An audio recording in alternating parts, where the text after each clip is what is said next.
It's a new week and I'm delighted to welcome you to today's edition of China Now. My name is Makiza Latifa and I'm happy to come your way as always.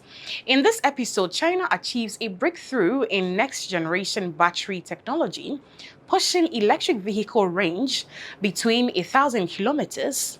Also, China mourns a 103-year-old Nobel laureate who shattered the old belief that Chinese people were less capable. And also coming up, New Zealand picks a Chinese shipyard for a long-delayed ferry project, one that's blacklisted by the United States. And finally, we'll talk about China's growing AI industry as a popular national TV host, her face and voice were cloned by scammers to sell fake products. The controversy raises tough questions about AI governance, digital trust, and many more. So stay with us for details of these stories. Let's get started. Welcome to China Currents. In this episode, China achieves a breakthrough in next-generation battery technology, pushing EV range beyond 1,000 kilometers. China mourns a 103-year-old Nobel laureate whose achievements shattered the prejudice that Chinese people were less capable. Tim Cook joins a live stream on Douyin to promote Apple. New Zealand picks a Chinese shipyard for long-delayed ferry project, one blacklisted by the US. China's new AI headache. A national TV host's voice and face used to sell fake products. Now let's start today's China Currents. Last week, Chinese scientists announced a breakthrough in next-generation battery technology that could extend the range of electric vehicles to 1,000 kilometers on a single charge. This means one full charge could take an EV farther than most gasoline cars can go on a full tank, typically 600 to 800 kilometers. In practical terms, that's enough to drive from Beijing to Shanghai, Paris to Milan, or even make a round trip between Los Angeles and San Francisco without recharging. Once put into mass production, these advances could eliminate range anxiety entirely and pave the way for the eventual end of the gasoline era. The breakthrough centers on solid-state batteries, which differ from the liquid lithium-ion batteries used in most EVs today. Solid-state batteries are more resistant to deformation, store more energy, and are far safer. However, they have long remained in the laboratory stage. The bottleneck lies at the interface between the solid electrode and solid electrolyte, which is microscopically uneven. While applying mechanical pressure can improve contact, the interface tends to crack after several charge-discharge cycles. This time, Chinese scientists invented an iodine-based glue that automatically fills those microscopic gaps during operation, increasing the interface bonding efficiency to 90%. The team also improved flexibility and safety. A polymer framework gives the electrolyte a flexible skeleton that can bend 20,000 times without breaking. A 20-nanometer protective coating on the electrode surface prevents explosions even under full charge, resisting punctures and temperature up to 120 degrees Celsius, while conventional batteries may fail at 80 degrees. Together, these three innovations dramatically enhance the practicality of solid-state batteries. If brought to market, they could erase the last advantages of gasoline cars and open the doors to new possibilities such as low-altitude aircraft and wearable medical devices. While China's new generation of scientists is making waves, an earlier generation is gradually leaving the stage. Last week, Professor Yang Zhenning, a Nobel Prize-winning physicist, passed away in Beijing at the age of 103, prompting widespread mourning across China. Yang was perhaps the most renowned Chinese scientist of the 20th century, not only for his discoveries, but also for bridging China and the US and for embodying China's journey from weakness to strength. Born in 1922 during the warlord era, Yang grew up amid chaos and poverty. He came of age during China's anti-Japanese war, completed his studies, and in 1945 went to the US for graduate research, while China descended into chaos in the Civil War. After the founding of People's Republic in 1949, Yang stayed in the US, a decision that drew criticism domestically, but in 1957, he and Tao Li proposed the theory of parity non-conservation, earning the Nobel Prize and rekindling national pride. During the Cold War, a Sino-US relations thawed. Yang returned to China several times, helping to raise tension and encourage scientific exchange. He then lectured in China and raised funds to send Chinese scholars abroad after the reform and opening era began. In the 21st century, Yang renounced his US citizenship to become a Chinese citizen again, joining Tsinghua University as a professor. He remained intellectually sharp into old age. Yang once said that his greatest contribution was helping Chinese people shed the feeling of inferiority. In 2011, he warned the US often underestimates China's potential and that such underestimation could fuel future conflict. Our next story, the man taking on Trump-era trade politics head-on, Apple CEO Tim Cook. On October 13th, Cook made an unannounced appearance in Douyin livestream at Apple's flagship store, greeting Chinese viewers and helping promote Apple products. It was his first ever livestream in China, and Tim Cook goes live on Douyin quickly became a trending topic across Chinese social media. During the livestream, Cook announced that the iPhone Air would officially launch in China the following week, with pre-orders starting October 17th. Holding up the new device, he joked, "It's so light that it might fly away." The ultra-thin model was unveiled at Apple's September keynote and was originally scheduled for global release on September 19th. However, the delayed rollout of eSIM services in China meant the Chinese launch couldn't coincide with the global one, something that disappointed many local consumers. In recent years, as Huawei, Xiaomi, and Oppo have surged into high-end market, Apple's dominance has waned. In Q4 2024, iPhone sales in China fell from first to fourth place, and Apple's Greater China revenue declined 11.1% year-on-year in Q1 2025. Cook's decision to go on livestream was widely seen as a bid to rebuild confidence in the Chinese market. At one point, the livestream drew over 100,000 concurrent viewers, showing the warmth of China's consumers toward Apple's longtime CEO, even amid geopolitical chill. Meanwhile, New Zealand is turning to China's shipbuilders for help with a long-stalled ferry project. Last week, the government confirmed it had chosen a Chinese shipyard, Guangzhou Shipyard International, to take over the troubled ferry order that South Korea's Hyundai had delayed for years. Transport Minister Winston Peters said the move could save taxpayers 1 billion New Zealand dollars. The two ferries, each 200 meters long, carrying 1,500 passengers and 40 rail cars, are slated for delivery by 2029 to connect New Zealand's North and South Islands. The project, known as IREX, began in 2018 but was plagued by cost overruns. The per-ship cost rose from 775 million New Zealand dollars in 2018 to 1.45 billion dollars in 2021, with total spending ballooning to 4 billion New Zealand dollars by 2023. The government cancelled the Korean contract and turned to China. When asked about security concerns, Peters described GSI as a shipbuilder with competence, capability, and capacity, and added with a hint of humor that he believed that Chinese understood national security concerns and were not naive. Notably, GSI is on the US government's blacklist of Chinese military-linked firms, meaning American investors are barred from financing it. And finally, let's turn to a new frontier and a new headache on China's smartphone screens. As AI innovation surges, AI-related fraud has become a major regulatory challenge. Beijing recently reported its first case of AI-generated false advertising. A food company had used deepfake and voice synthesis technology to impersonate a top national news anchor, creating fake promotional videos. The anchor's real program reached 189 million daily viewers, giving a fake enormous impact before it was taken down. Chinese authorities swiftly intervened, fined the company, and issued a public clarification. Beyond AI, another entertainment revolution is sweeping Chinese screens: microdramas.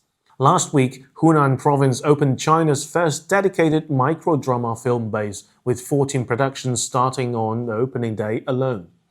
These ultra-short series, designed for quick viewing, feature episodes under 15 minutes with 20 to 90 plus episodes per series and fast-twisting plots that often require payment to unlock. According to recent data, China's microdrama audience reached 662 million by the end of 2024. Viewers spend an average of 101 minutes per day, and 76.9% are willing to pay for content.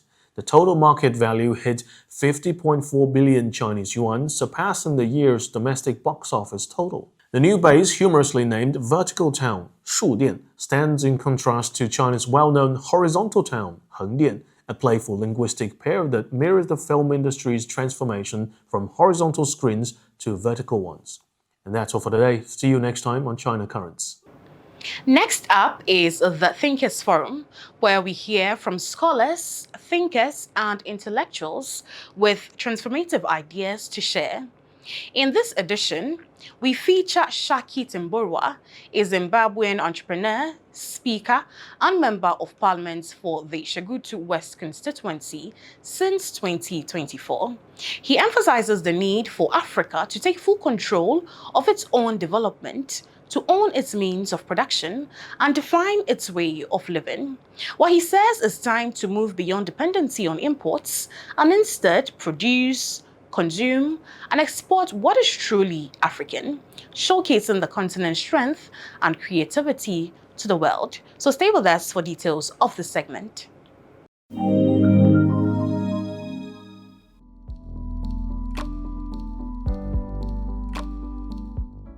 I think growing up in Africa as a young, youthful entrepreneur was a very interesting experience for me personally.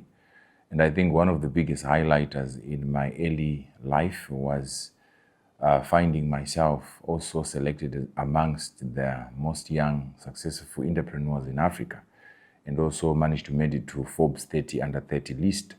That opened a lot of opportunities and possibilities that also made me to become a successful businessman. And because I was now a successful businessman, I had done challenging things and I felt like I need something that can give me a better challenge. Henceforth, I then deviated into politics, being the reason that growing up, you would realize that the environment is not really conducive for young people to be in business. So you can no longer always be a bystander of policy making. There's also a role that you need, a step of faith to say, okay, I now want to be also a legislator and become a voice for the young people in parliament. That's what made me to then cross over from being solemnly a businessman to also become a politician who's also still practicing business. So I think my transition now getting into politics and public office comes with a lot of demand. It's like carrying a cross because there's also expectation from those that voted you into office. There's also, they desire you to be able to come with solutions for their problems, but it's not always where you are able to come and provide a solution and they are looking up to you. That's one of the most complicated things with leadership. When people look at you, they look at you from a point of a person who knows it all, but yet us as politicians, or me as a politician, I don't know everything. It's not everything that I also have a solution. But at the same time, you always have to be able to give hope back to the people so that they can know that even if it's tough and difficult today, but tomorrow is going to be a better day. In our Zimbabwean parliament, I serve in the ICT portfolio. I also serve in the energy portfolio committee, and I also serve in the youth caucus committee. And I think the reason why ICT and energy, specifically to me, they are very strategic ministries or strategic industries of my interest is that there is no country, there is no economy that grows without production. And for us to be able to have production, whether it's in the mining sector, it's in the manufacturing sector, it's in the agricultural sector, the bedrock or the bed foundation, the premises where production starts is generation of energy, which is electricity. So sitting in that kind of a portfolio committee gives me an overview and an oversight role to make sure we are holding parastatals accountable for the electricity that they are supposed to generate in order for them to be able to power agriculture, to power the mining sector, to power even the industry and commerce sector, which is your manufacturing side. And then ICT talks to the innovation, the creativity of technology, how we can also deal and be able to relate with artificial intelligence. We are now probably getting into the fourth industrial revolution, which is the use of technology to be able to be efficient in doing business, in transacting, and in also offering services, which I think we as the young people, we have a very specific role or a pivot to carry that industrial revolution during our time. I think the biggest challenge that we have as a country in Zimbabwe is we have been a country that has been independent since 1980. And during our independence as a country, we had to fight and we had to go through a lot of reforms politically for us to be where we are today. And one of the greatest challenges that we have is that during our independence in 1980, there was an agreement that was agreed upon Zimbabwe and the British government, which were our colonizers by that time, that we are going to have an agreement that was known, or that is known as the Lancaster Agreement, which was the handing over of land to its rightful owners, which are the natives of Zimbabwe. Whether you're white or black, but as long as you're a native of Zimbabwe, you had the right to own land. So that agreement was done, and the agreement was after a certain period of time that was agreed in the Lancaster Agreement. The white people or the white settlers that were occupying that land were supposed to hand it back to Zimbabweans. We went past that period, and then during the 2000 era, we then had a challenge whereby the Zimbabwean masses, or the citizens of Zimbabwe, the people of the Republic of Zimbabwe, wanted to have fair access to land, because you were sitting in a situation whereby you would have one person occupying very big, huge land, and you've got Zimbabwean blacks or natives of Zimbabwe sitting in a very small place, which were known as reserves.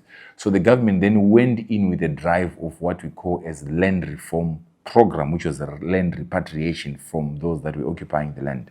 That phase was done in a way that really put us in a very bad trajectory. In what sense? It was our rightful right to be able to reclaim our land back as the native Zimbabweans. But we never then had, most of us never then had the understanding to see that we now need to own the means of production.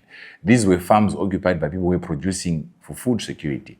But the moment 2000 happened, which was a good idea, 2000 happened and it drove away a lot of people that were productive in the economy. And then that also then attracted what are known as the Zidera sanctions. Zimbabwe then was sanctioned by America. Zimbabwe was sanctioned by the European Union. Zimbabwe lost its status to become a Commonwealth member.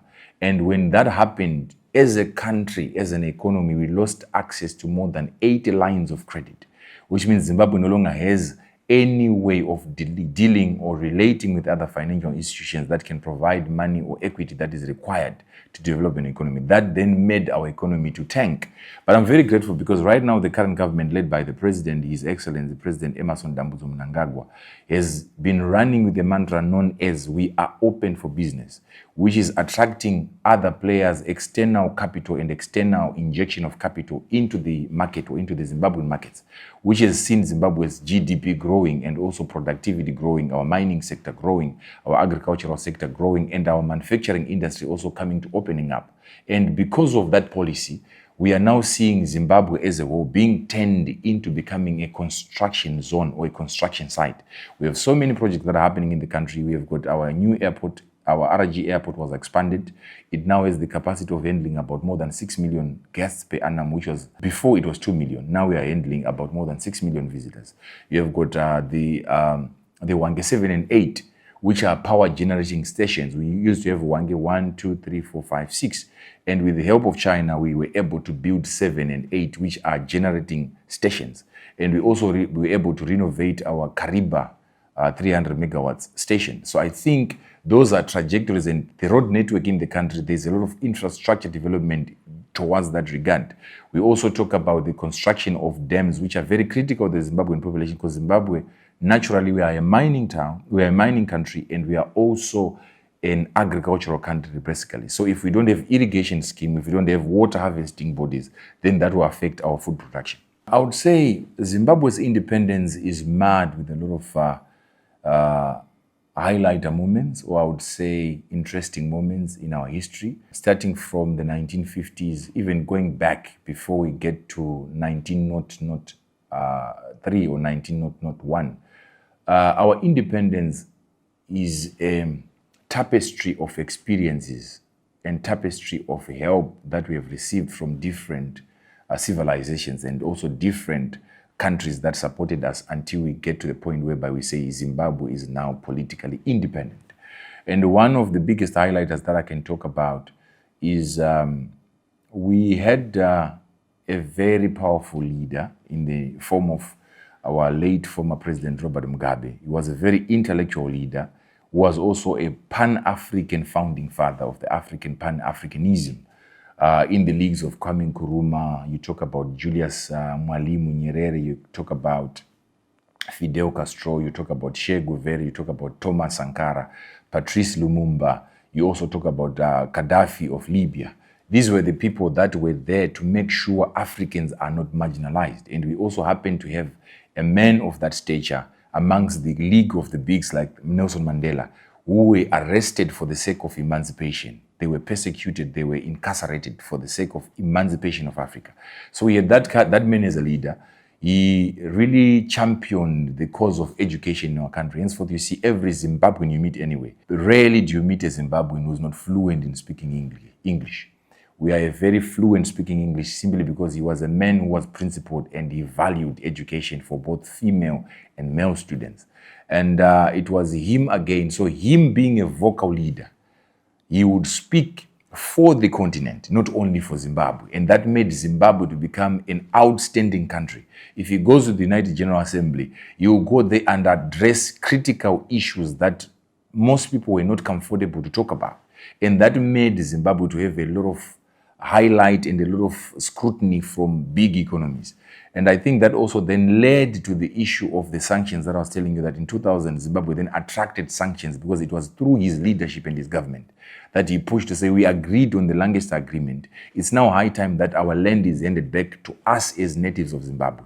And that triggered a lot of hostility simply because they were governments that were not palatable with the idea that Zimbabweans can be able to own their means of production, that were not palatable to the fact that Zimbabweans can be able to own their land and be productive on their land, because that land was benefiting them more than it was benefiting Zimbabweans. So that then triggered a whole hostility from financial institutions that then made us to see our economy being subjugated to losing more than 80 lines of credit. There's really a very, very strong connection. I would say, I remember reading in history, there's a time that President Deng Xiaoping came to Harare, Zimbabwe, and he met our president. And I think by that time, his interpreter was Professor Weiwei, who is now the chancellor of Fudan University. So I think that highlights how the bond and the relationship of Zimbabwe and China has really been strong. And also not to forget mentioning that if you look at the relationship of Zimbabwe and China, you really realize that there are so many threads that are woven into our history. I'll give you an example. Zimbabwe, during liberation struggle, we had two major guerrilla warfares. The other one was under ZANU and the other one was under ZAPU. ZAPU being led by the former late Vice President Joshua Nkomo, and then the other one, which was ZANU, being led by Robert Mugabe. So they had military wings, and one of the military wings, which was known as ZANLA, the likes of Comrade Josiah Tongogara, who was the Major General of Army during the liberation struggle, the likes of Rex Nongo, Ovami Juru, they were trained in China. They went to Tanzania with the advocacy of Julius Mwalimu Nyerere back there in Butiama.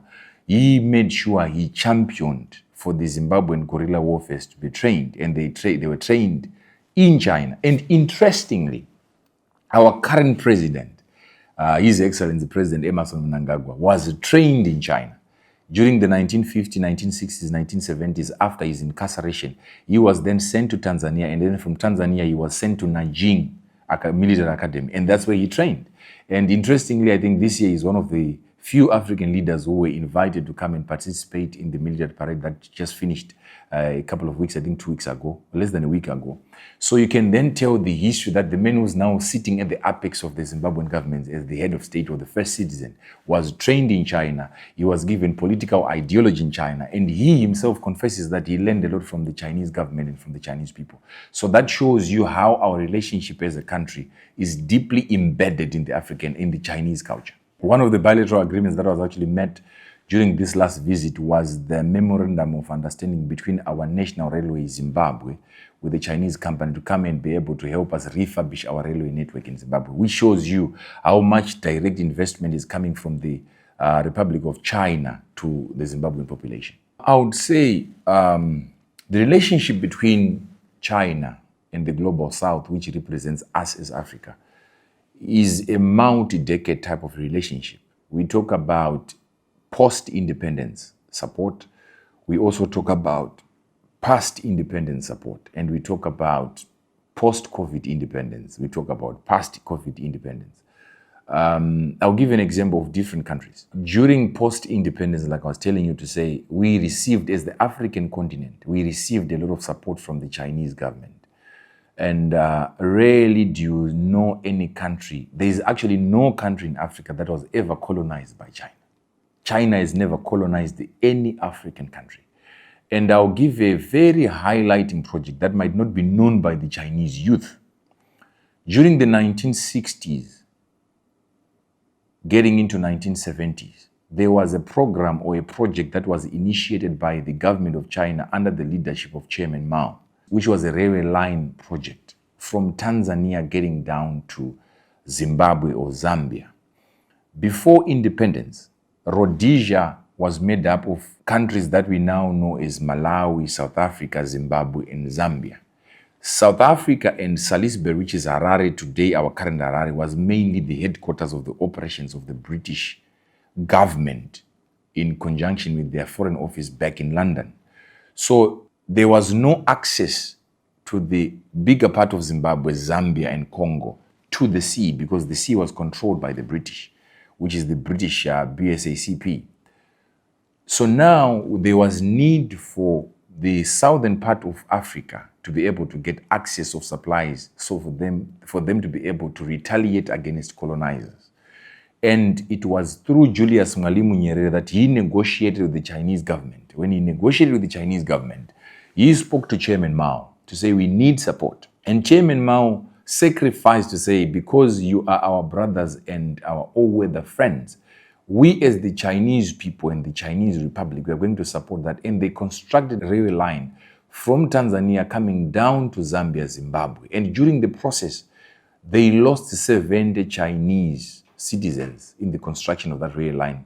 And they made their souls rest in eternal peace. They are buried in Zambia as we speak.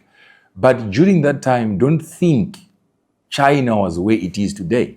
During that time, there were other countries in Africa that had a bigger GDP than China combined, which means this was an act of selflessness. This was an act of sacrifice to politically stand in solidarity with the African governments in order for them to acquire our independence as the African states. So you can see that China sacrificed more for Africa during that time. And by that time, trust me, there was no any Chinese corporation or Chinese company that was doing any mining in Africa during that time. So you can see that it was a friendship of supporting each other's sovereignty and each other's independence that made China to support us. And then long story short, like I was telling you that we had so many countries, Tanzania, you talk about Ghana, you talk about Zimbabwe, you talk about Zambia, you talk about South Africa, you also talk about Malawi. We had most of our war veterans trained in China. They learned political ideology in China, and obviously others, they also went to learn political ideology in USSR, then current Russia.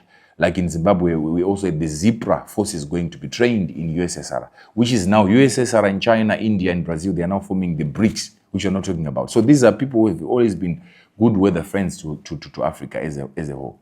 I would say the question to say this new relationship between China and Africa is a toxic one. I would say it's an overexpression of our relationship as a continent with Africa. Why I would say it's an overexpression is we need to understand there's geopolitics at play. And besides having geopolitics at play, there's also the need and the quest of creating a multipolarized system, a global multipolarized system, where we don't have one center of power. And obviously, when someone is losing something, they always have to cast shade on someone who's winning. If you look at the Chinese economy, 30 years ago, 35 years ago, 40 years ago, China was not where it is today. 30 years ago, China was a third world country.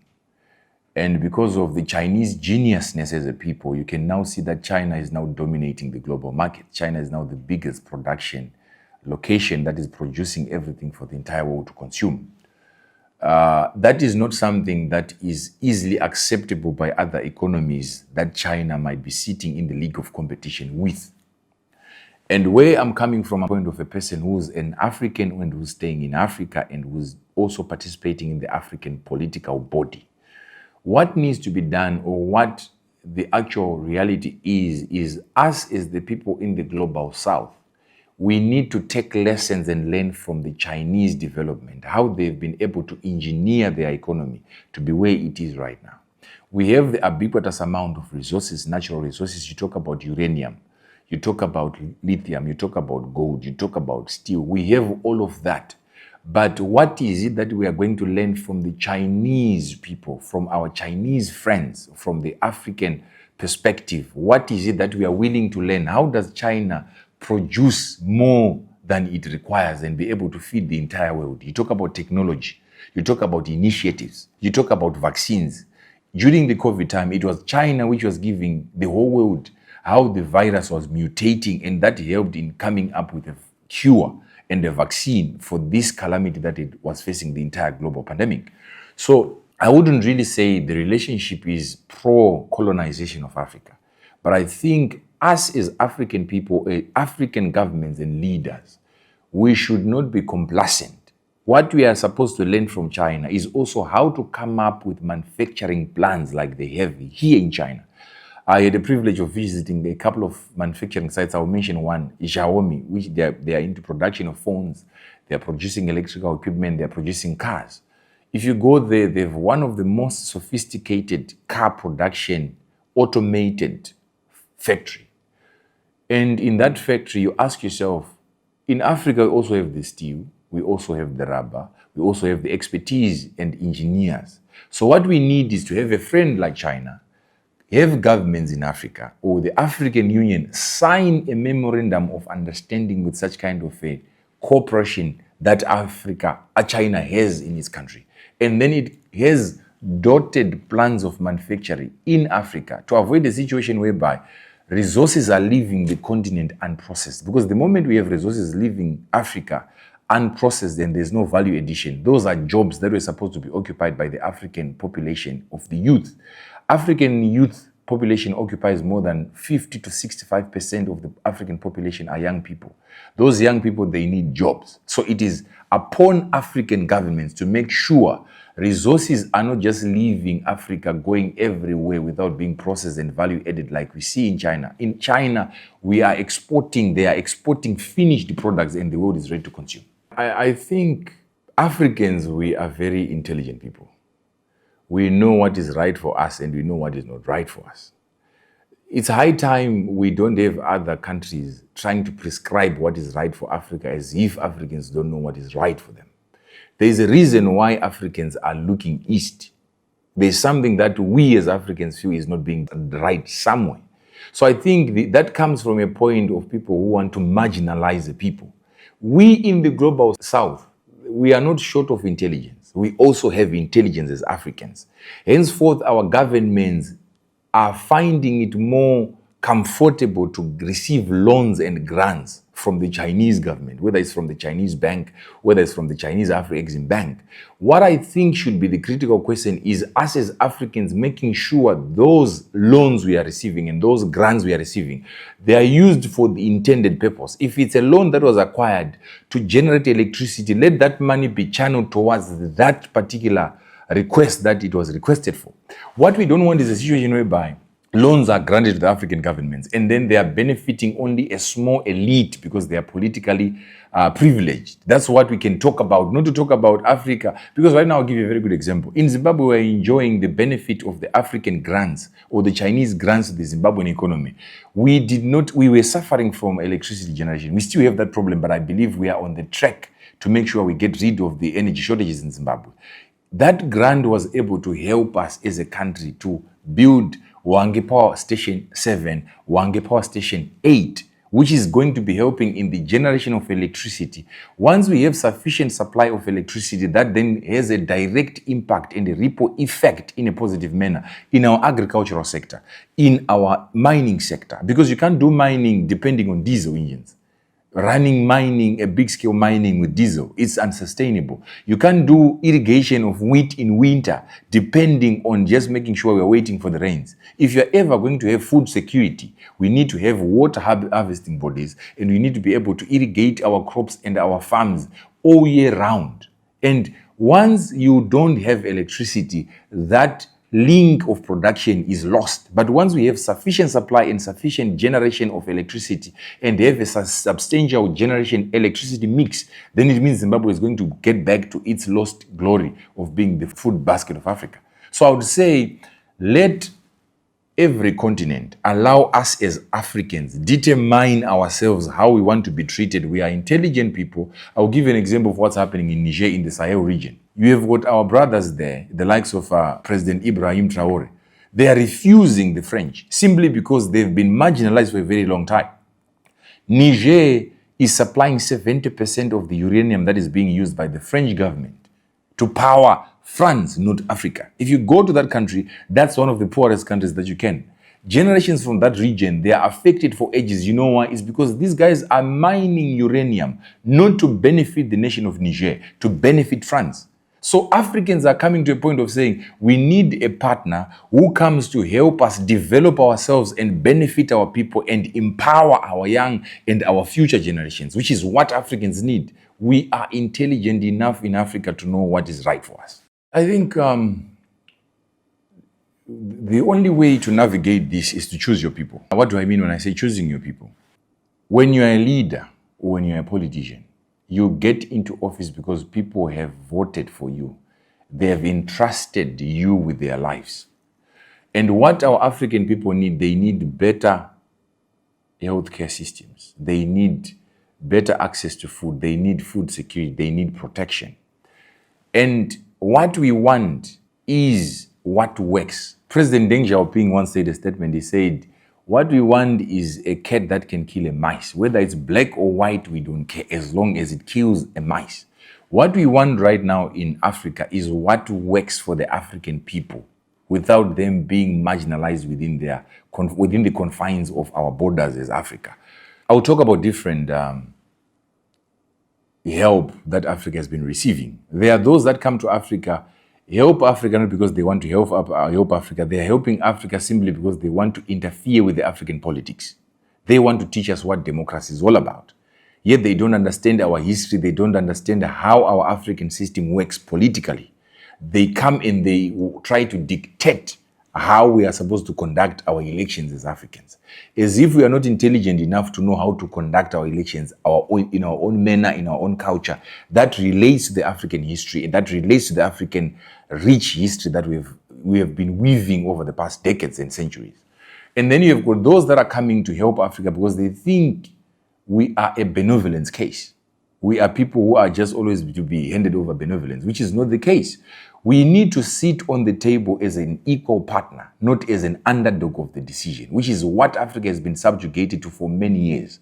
And I'm very proud because now, as the young leaders of Africa, we are standing against being taken advantage of simply because we are politically educated, we are politically sharp, we know what is right for our people, we have the resources, and we also have the youth bulge that can sustain and support the growth, the innovation, the progress that we need to see in Africa. What we now need is access to a partner who also allows us to learn from their initiatives, their innovation, their upward mobility, so that we can transplant that knowledge into the African institutions. And I think China has been doing very well in that manner. Why I'm saying so, there is data to back my assertion. If you look at the trajectory of the number of the students that are migrating from African countries to come and study in China, be it in engineering, be it in agriculture, be it in innovation, be it in aerodynamics, be it in aviation, be it in robotics, that number is continuously increasing. And I think in 2022, getting 2023, the numbers were around 80,000 students that are learning in China. And that knowledge, we want it transplanted back home, simply because the problems of Africa can predominantly be solved within Africa. We should not look outside to say we can't solve our problems as Africans. And I would say, if you look also at the Belt and Road Initiative by China, China has also been able to put in place institutions that support the development. You've got the FOCAC that was established in 2000. FOCAC is basically happening after every 3 months, not only in Beijing, not only in China. You have FOCAC also being hosted in African countries whereby there's an exchange between ministries, ministry against ministry in different countries to say, okay, the countries that are 50 countries that are part of the FOCAC group can be able to benefit from this Ministry of China. There's exchange of knowledge, there's exchange person-to-person interaction at personal level. So I think if you look at that initiative, rarely do you have an African continent that is not benefiting from infrastructure development, from energy projects, from aviation projects, from the initiative that was initiated by China. So we stand to benefit from the relationship, and any continent that want to deal and relate with Africa, be able to understand Africans as they want to be understood. They should stop prescribing solutions for us. We are capable, we have got enough intellectual capacity to be able to solve our own problems as Africans.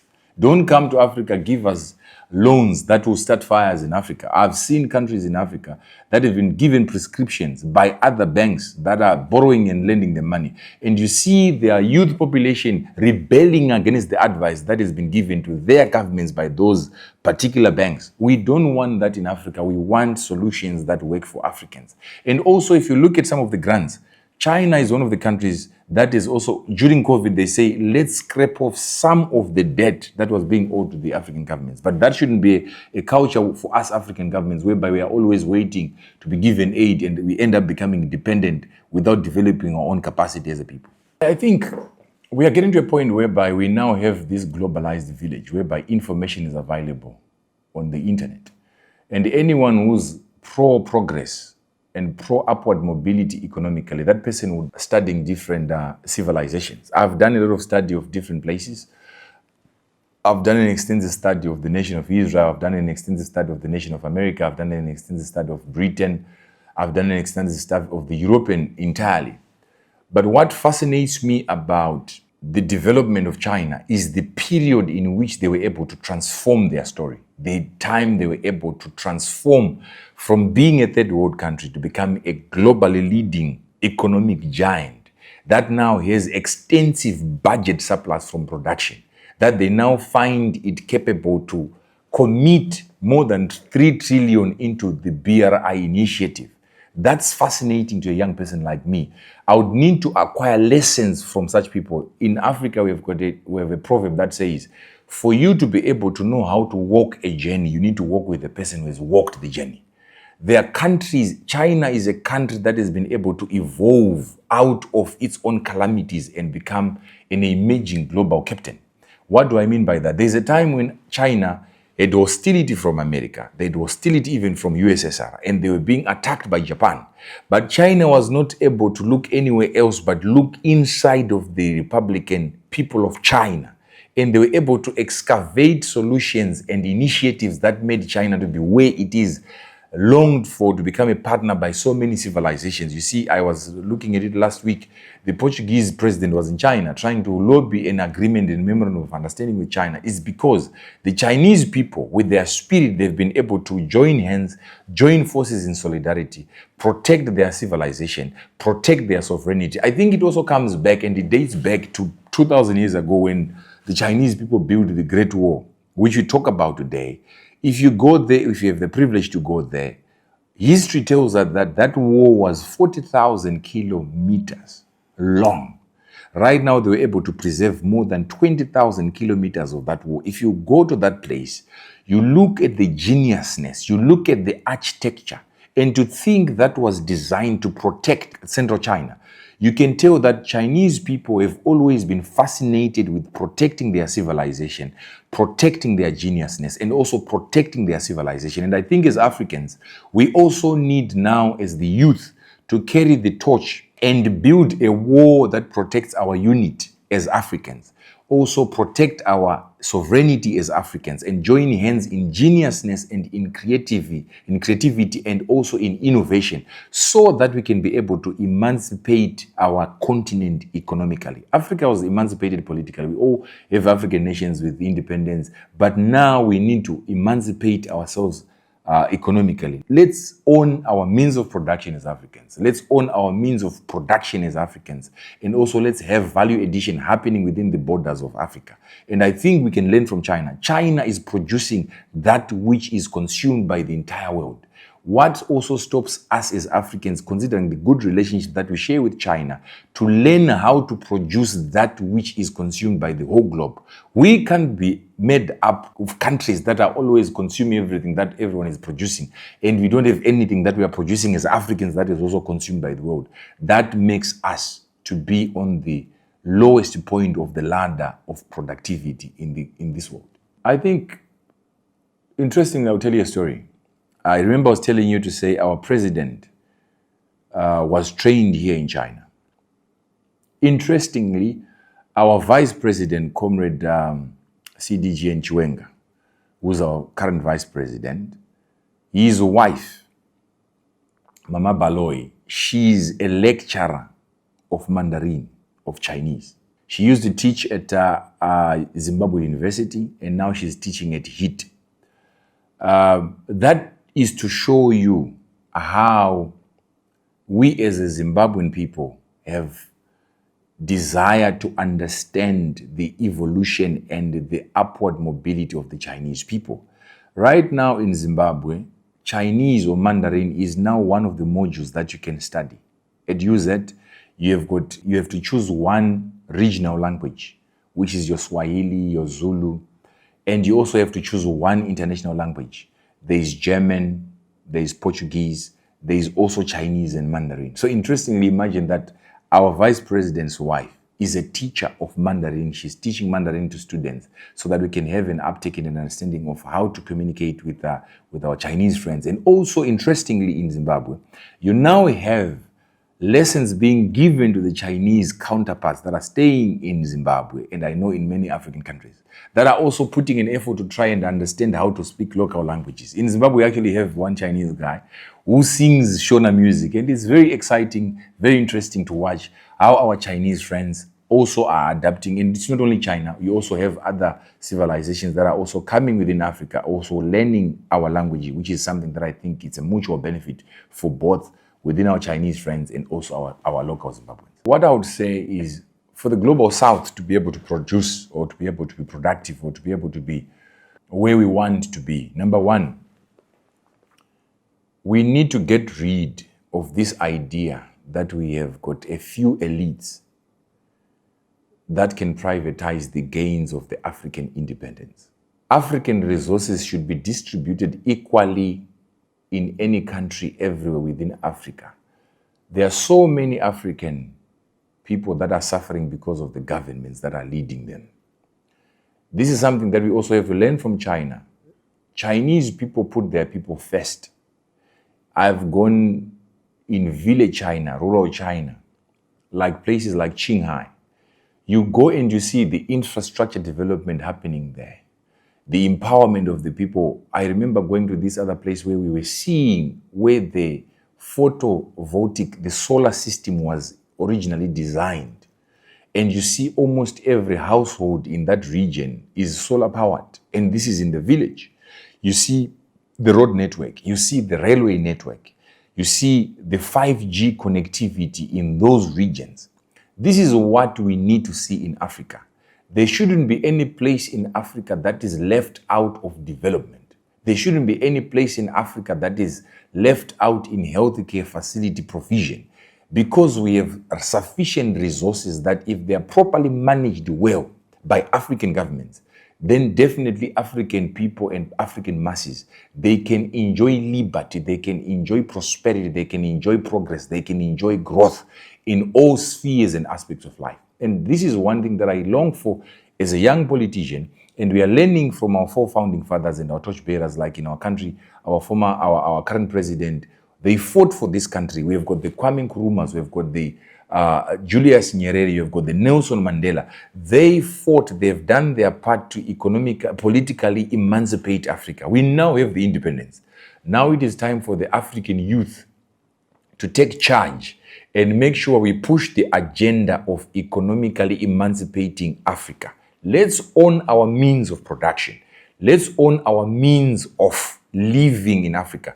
Gone are the days whereby we are supposed to be importing things that we are consuming in Africa. We need to be able to produce and export what Africa has to show to the entire world. And that brings us to the end of today's edition of China Now. From breakthroughs in technology to voices shaping Africa's future, the stories remind us how interconnected our world has has become. My name is Makiza Latifa, and I say thank you for staying with me. Do join us again next week for more stories, for more insights and perspectives from China and beyond. Also, please remember to share with me your comments, your thoughts, and feedback through the email provided below. Until then, take care and let China not be far away from you anymore. See you soon.